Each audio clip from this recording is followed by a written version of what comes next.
the El Camino de Santiago, an 800-kilometre Catholic pilgrimage across Spain, known as the Way. Me, a hedonistic heathen in search of cerveza, churros and bocadillos. But perhaps also faith, guidance and wisdom from beyond the way.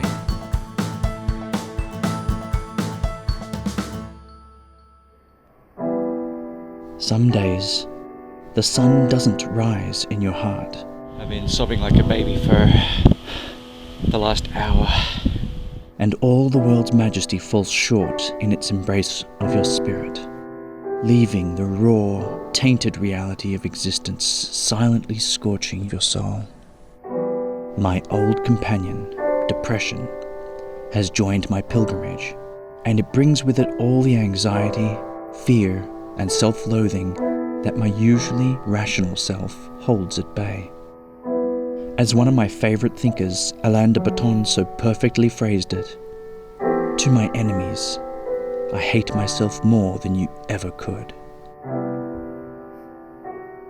On the road to Santiago, the veil of rationality is at its weakest as we pilgrims spend our days under physical duress and deep contemplation. I know. I'm sorry. Not every day in the Camino is joyful.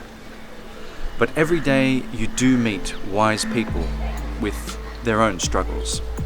I mean, some people would kind of laugh and make jokes, but it was mostly just kind of a level of comfort, like people just weren't comfortable being around me as much. This is Joe, but he is really very far from an average Joe. You could say that's affected my personality. Other people say that I seemed depressed. Ah, yes. A kindred spirit. We should have a beer together. Or 10. We arrive at the gates to Pamplona and are greeted by people. Crowds. And music. Oh, I hate noise. And festivity.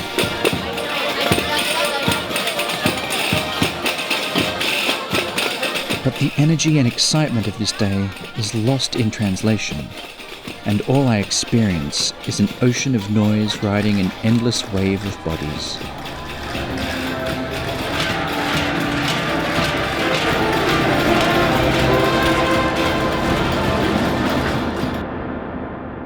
So I was diagnosed when I was 5 or 6. I was normal up until then, and then I started randomly falling over and losing my balance, and it slowly got worse and worse from there.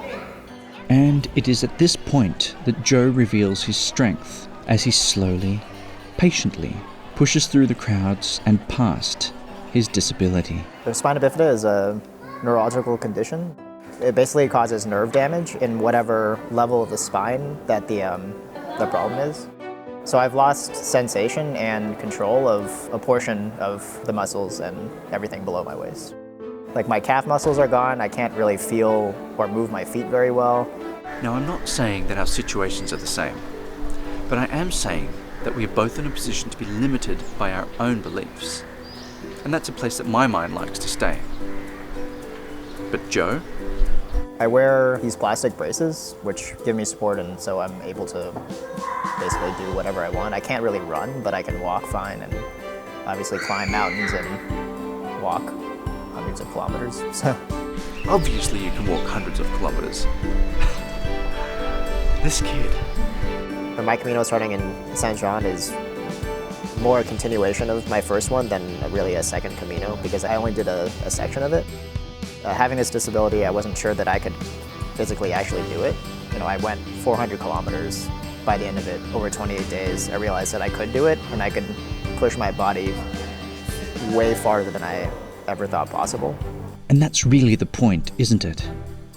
The point that most of us would give up and go home is the point that Joe digs in and tries harder. Yeah, I've been traveling around the world for 9 months now. Now that I knew that I could get to these remote areas or mountains that I couldn't go before, I really wanted to see them while I still could. He's unstoppable. He just keeps going. Well, the longest one was a week-long hike in Torres del Paine National Park in Chile. It was over a series of mountain ranges, basically up and down, over valleys, and one of the most beautiful landscapes I'd ever seen. and more adventures in Southeast Asia, Montenegro, and Iceland. New Zealand, I did 2 3-day hikes and then a lot of day hikes. I don't know, I felt like I was walking through some kind of fantasy land, I guess. Kind of like every corner I turn around, I'd be like, wow, or take a million pictures. And You're Asian, Joe. Pictures is what we do. I mean, yeah, I think fear plays a big role in not trying something. I think even now, I can do even more than what I think is possible. Joe has opened my eyes to the power of tenacity against our most powerful foe. Ourselves. They say the Camino provides, and today the Camino has provided me with Joe's wisdom. Maybe tomorrow it'll provide me with a wild Amazonian princess with bad eyesight and a taste for exotic men. Our struggles write a letter to our heart and tell it that at the other end of pain is growth. The struggle is essential, but the trick is to not let your struggle define you. Instead, let it inspire you. I think if I managed to walk 800 kilometers of the Camino,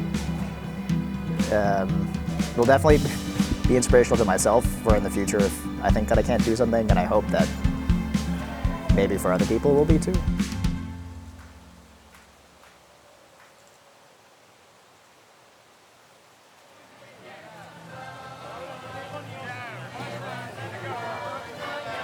So with my friends, we dance and drink and sing into the night, inspired by life. It's just so cool. Out of all the traveling experiences that I've had, the Camino has definitely been the most amazing one.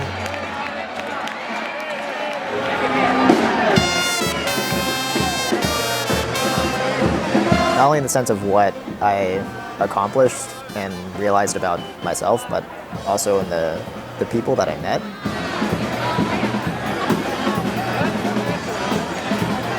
You are not your pain or your disability or your depression. You are you.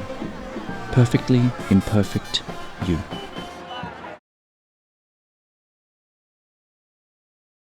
If you suffer from depression, please remember that you are not alone. Needing help is not a sign of weakness, and there are plenty of organizations like Beyond Blue who are out there to help you.